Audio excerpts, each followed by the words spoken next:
Hello दोस्तों, कैसे हैं आप सब।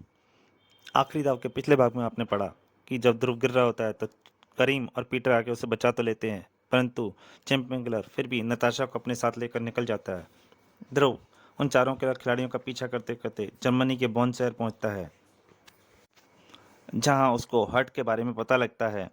इधर गैलिलो और सारादोना कारा से मिलने के लिए निकल पड़ते हैं और इधर डेजलर के ऊपर चैंपियन हमला कर देता है। उधर ध्रुव जब कारा से मिलने के लिए पहुंचता है तो गैलीलो और सारा दोनों को पता लग जाता है और वो कारा को बाहर से गोली मार देते हैं और ध्रुव की तरफ अपनी कार बढ़ा देते हैं ध्रुव को मारने के लिए। यहाँ तक की कहानी आप आखिरी दाव के पहले भाग में पढ़ चुके हैं। अब दूसरे और अंतिम भाग में कहानी आगे जारी है। वैसे भी ध्रुव ने मुसीबत से भागना नहीं सीखा था। अगले ही पल सारा दोनों और गैलीलो आश्चर्यचकित हो गए। ध्रुव ने एक उछाल भरी और कार के आगे से जंप लगाकर कार के पीछे आ गया। सारा दोनों ये तो बच गया। इतनी फुर्ती, यह आदमी नहीं शैतान का भी बाप है। कोई ऐसा आदमी करिश्मा कर ही नहीं सकता। इससे इतना बेवकूफ़ी होगी। हमारे सामने एक ही रास्ता है, इस छोकरे से सिर्फ डेलर ही निपट सकता है। ये दोनों भागकर अब डेलर की मदद लेने जा रहे हैं, पर फिर भी ये मुझसे बच नहीं पाएंगे। डेलर वाकई एक खूंखार वैशी था और अपना पहला दाव बेकार हो जाने के बाद चैंपियन किलर उससे बच नहीं पा रहा था। संघर्ष जीने और मरने का था। यह बात साफ थी कि दोनों में से कोई एक व्यक्ति ही जिंदा बच सकता था। चैंपियन किलर ने लपक के एक भाला उठा लिया और अब सोचने का समय नहीं था। लड़ाई आर पार की थी। चैंपियन किलर अपना निर्णय लेने से पहले पल भर भी नहीं टिका। जेवलिन का नुकीला फल टेजर के सीने को बीचों बीच से छेदता हुआ पीछे दीवार में झांसा था। जेलर का काम पल भर में तमाम हो गया था। अगले कई मिनटों तक चैम्बर में मरगट सी खामोशी छाई रही और इस खामोशी को तोड़ने वाली आवाज ड्रिलर। गैलिलो और सारा दोनों की घुटी घुटी चीखें निकली थीं। आ लेकिन वो दोनों पूरी तरीके से चीख भी नहीं पाए थे कि चीख के बीच में ही उनको महसूस हुआ कि एकाएक फर्श छत की जगह पर आ गया है और छत फर्श की जगह पर। और अगले ही पल एक भीषण अट्टहास ने उनके भय को कई गुना बढ़ा दिया। हा हा हा हा हा। हर्ट, हमको माफ कर दो हर्ट। हर्ट मत चुरा है कमीनो। अब मैं हर्ट नहीं चैंपियन किलर बन गया हूँ, तुम जैसे चैंपियनों के खून का प्यासा। हमको मरना नहीं है, हमको मारना मत, हमको मारना मत। तुम दोनों को तो मैं ऐसे भी नहीं मारूंगा। तुम दोनों को तो मैं तब तक यातनाएं दूंगा जब तक कि तुम लोग ये कबूल ना कर लो कि डेलर की हत्या तुम दोनों ने की है, ताकि तुम भी यह जान लो कि हत्या के झूठे आरोप में जेल में सड़ना कैसा लगता है। अब तुम लोग या तो जेल में सड़ोगे या मेरे हाथों से मरकर नरक में जाओगे। जो चाहो चुन लो। चुनने का काम तो अब तुमको करना है hurt of champion killer. Champion killer आवाज सुनकर पीछे घूमा और उसकी सांसें रुक गई। ध्रुव, तुम यहाँ कैसे पहुंच गए। फालतू की बातों का मेरे पास वक्त नहीं है अब। तुम शांतिपूर्वक आत्मसमर्पण करके मेरे साथ चलते हो या फिर मुझे जोर जबरदस्ती करने के लिए मजबूर करोगे। हाँ हाँ हाँ, मैं जानता था तुम मेरा पीछा दुनिया में तब तक नहीं छोड़ोगे, इसलिए मैं ट्रम्प का इक्का अपने साथ लेता आया था। तुम्हारी चहेती नताशा। अगर तुमने मुझे रोकने की कोशिश की तो इस बटन का हल्का सा दबाते ही दूर कहीं पर तुम्हारी नताशा के चीथड़े चीथड़े उड़ जाएंगे। ओह, ये कैसी दुविधा है। नताशा की जान के बदले इन दोनों की जान। लेकिन चैंपियन किलर अपना वादा पूरा करेगा, इसमें मुझे शक है। इसलिए चैंपियन किलर का हिसाब मुझे अभी बराबर करना होगा। चैंपियन किलर को ध्रुव से इस हरकत की कतई उम्मीद नहीं थी। वैसे भी उसके दोनों हाथ भरे हुए थे, एक हाथ में रस्सी और एक हाथ में रिमोट, जिसे ध्रुव ने तुरंत ही खाली करा दिया। रिमोट कंट्रोल हवा में उड़कर दूर जा गिरा और साथ ही रस्सी भी उसके हाथ से छूट गई।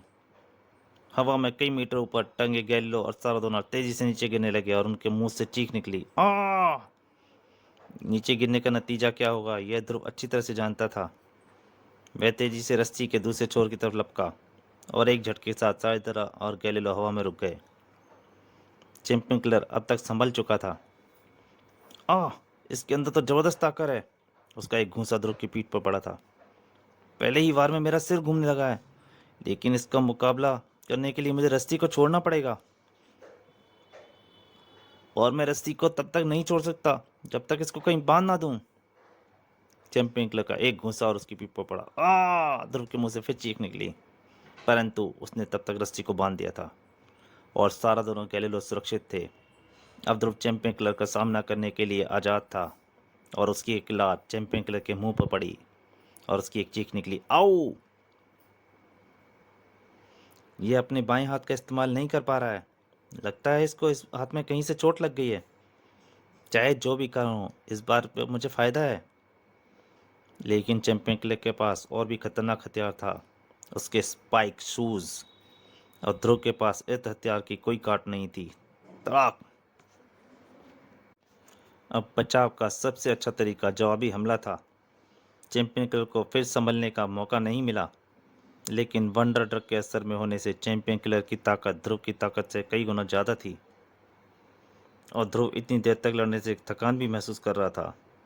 इसलिए इस लड़ाई में चैंपियन किलर की जीत की संभावनाएं बढ़ती जा रही थीं और ध्रुव का शरीर हवा में उड़ता हुआ वजनों को रखने वाली रैक से टकराया और सैकड़ों किलो भारी वजन ध्रुव के शरीर पर बारिश की तरह गिरने लगे।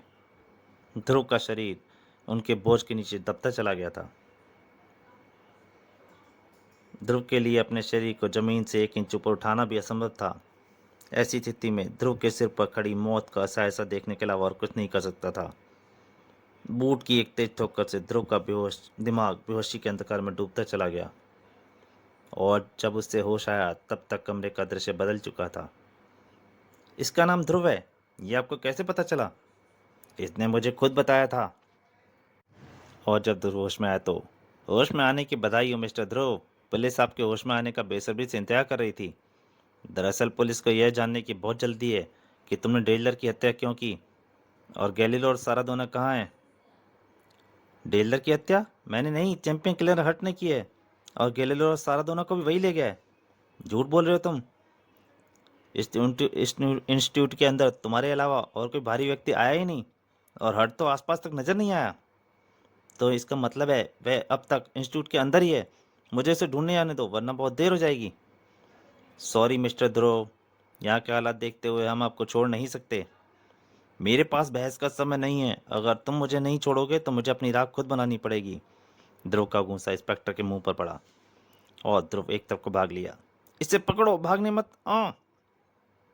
तो इसलिए चैंपियन किलर ने मुझे जिंदा छोड़ दिया ताकि डेलर की हत्या का आरोप मुझ पर लगे और इस बीच वह आराम से अपना काम कर सके। लेकिन अब वह मुझसे बच नहीं सकेगा क्योंकि अब मुझे पता है उस तक कैसे पहुंचा जा सकता है। उधर लेबोरेटरी में वॉल्ट हमेशा की तरह अपना काम कर रहा था। लेकिन तो तुम फिर यहाँ पर? हाँ वॉल्ट, लगता है कि तुम अब कहीं से दौड़ कर आ रहे हो। दौड़कर? मैं एक वैज्ञानिक हूँ मिस्टर दू, रेसर नहीं। तो फिर तुमने ये स्पाइक सूट क्यों पहने हैं वॉल्ट? या फिर मैं तुमको हर्ट कहूँ? Champion killer hurt. ध्रुव ने उसकी दाढ़ी और बाल उतार दिए थे। अब जब तुम मेरे बारे में जान ही गए हो तो छुपने का कोई तुक नहीं। लेकिन तुमने मेरा राज जाना कैसे? दवाइयों और गैसों के विषय में तुम्हारी गहरी जानकारी यह बताने के लिए काफ़ी की थी। तुम एक वैज्ञानिक हो और गैलीलो और सारादोना को इंस्टीट्यूट से बाहर नहीं जाना साफ होता है कि तुम इसी संस्था के काम करने में लगे थे। और मुझसे लड़ाई के दौरान तुम्हारे बाएं हाथ का ज़्यादा इस्तेमाल न कर पाना मुझे यह बता गया कि तुम वही वैज्ञानिक हो जिसके दाएं हाथ पर मैंने एसिड डाला था। तू मेरे बारे में बहुत कुछ जान गया है जो तेरी ज़िंदगी के लिए घातक हो सकता है। मैं यहाँ पर तुमको यह सब सिर्फ इसलिए बताने आया हूँ ताकि तुम शांतिपूर्वक अपनी कहानी सुना कबूल कर लो और नताशा के साथ साथ गैलिलो और सारादाना को मेरे हवाले कर दो। असंभव! अब वे तीनों तो मेरे हाथों से ही मरेंगे ध्रुव, और इसकी शुरुआत तुमसे होगी। मैंने इस इंस्टीट्यूट में वॉल्ट का रूप धरकर सिर्फ इसलिए नौकरी की थी ताकि यहाँ मैं उन चारों की हरकतों पर नज़र रख सकूं। आह! तुम चाहते हो बगैर उन चारों को खत्म किए मैं आत्मसमर्पण कर दूं? ऐसा कभी नहीं होगा। इतनी लंबी छलांग देखकर भी यकीन नहीं होता। लेकिन इस बार ध्रुव खेल को ज़्यादा देर में चलाने के मूड में नहीं था। उसकी लात चैंपियन किलर को लगी और उसके बाद घूंसा। ध्रुव में आत्मविश्वास की कमी नहीं थी। अगले ही पल, अब बोल नताशा, गैलो और सारा दोनों को तूने कहाँ रखा है? वे तीनों इसी इंस्टीट्यूट के अंदर हैं। या तो मैं जानता हूँ, लेकिन यहाँ पर है यह मुझे तू बताएगा। यह तो तुम मुझसे मरते दम तक नहीं जान पाओगे। और मुझे मारना तुम्हारे बस की बात नहीं है चैंपियन, क्योंकि चैंपियन किलर कुश्ती का भी चैंपियन है। उसकी एक लात ध्रुव के फिर मुंह पर लगी। ऐसे तो यह कुछ नहीं बताएगा। इसको चित करने के लिए अब मुझे इस पर आखिरी दाव का इस्तेमाल करना पड़ेगा, अपने दिमागी दाव का।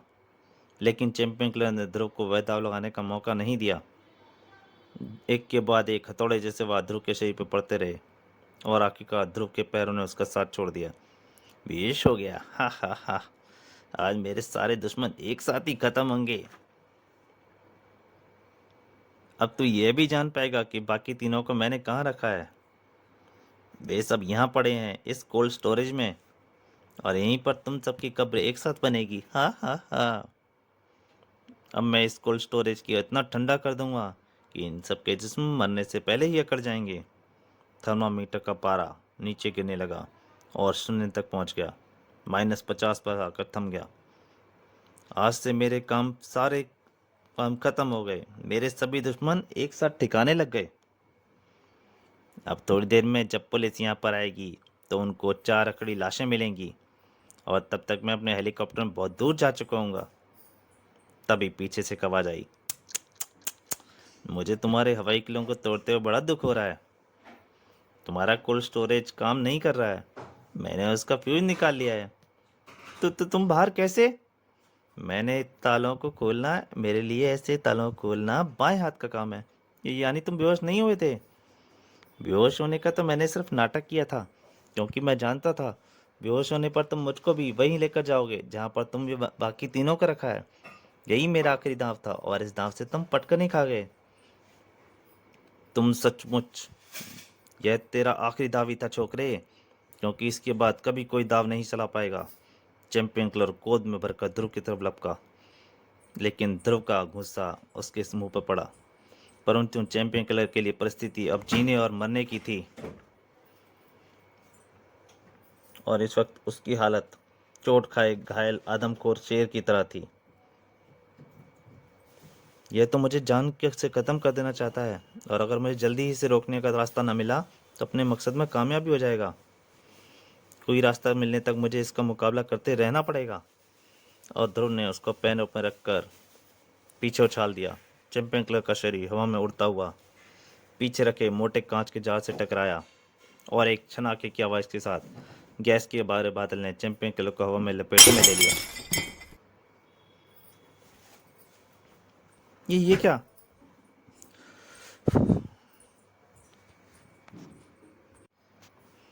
यह तो उसी तरह की नर गैस लगती है जिसका प्रयोग चैंपियन किलर ने साराधोना पर किया था। यानी इस गैस को यहीं पर बनाता भी था।